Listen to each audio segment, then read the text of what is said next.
স্কুলে ঠিকঠাক পড়ছে, ক্লাসে যাচ্ছে, পরীক্ষাও দিচ্ছে, তবুও হঠাৎ মাঝরাতে কান্না পায়। কেন যেন মনটা খালি খালি লাগে, জীবনে যেন কোনো কিছুই ভালো লাগে না। এই অনুভূতিটাই হলো ইমোশনাল এমপ্টিনেস। হ্যালো, আমি নন্দিতা। আর আজকের ভিডিওতে আমরা জানব ছাত্রছাত্রীদের মধ্যে এই শূন্যতা কেন তৈরি হয়, কী লক্ষণ দেখা যায় এবং কিভাবে পরিবার ও শিক্ষা প্রতিষ্ঠান তাদের পাশে দাঁড়াতে পারে। মনোবিজ্ঞানী জেন টুইং তার গবেষণায় দেখিয়েছেন ২০০০ সালের পর থেকে কিশোর কিশোরীদের মধ্যে ডিপ্রেশন ও লোনলিনেস এর হার বেড়ে গেছে। এর পেছনে কিছু মূল কারণ আছে। কম্প্যারেটিভ কালচার, ছাত্ররা সবসময় সোশ্যাল মিডিয়াতে অন্যের সাফল্য দেখে, নিজের জীবনকে তুচ্ছ ভাবতে শেখে।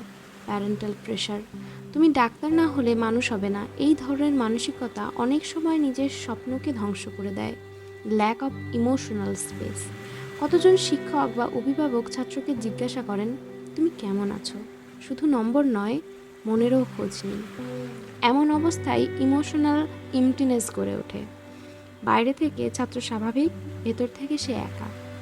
স্টিভ স্মিথ, একজন ব্রিটিশ ক্রিকেটার, স্কুল জীবনে খুব ভালো ফলাফল করতেন, কিন্তু তিনি স্বীকার করেছেন চূড়ান্ত প্রতিযোগিতার চাপে তার মধ্যে এক ধরনের ইমোশনাল শাটডাউন তৈরি হয়েছিল। তিনি বলেন, I never felt like I was allowed to feel sad. এটাই আসল সমস্যা। ছাত্ররা অনুভব করতে শেখে না, শুধু পারফর্ম করতে শেখে।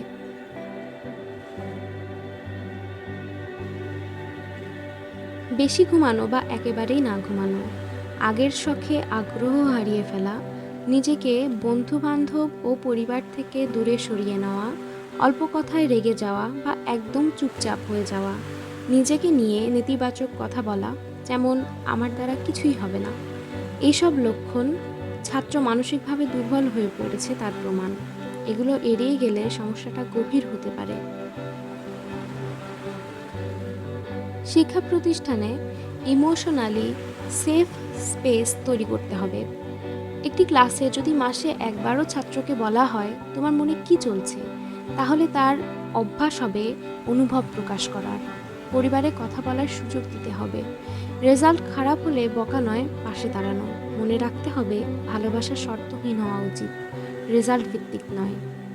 কাউন্সিলিং সহজলভ্য করতে হবে। বাংলাদেশে মানসিক স্বাস্থ্য নিয়ে এখনও ট্যাবু আছে, কিন্তু ডিপ্রেশন, অ্যাংজাইটি এগুলো চিকিৎসাযোগ্য।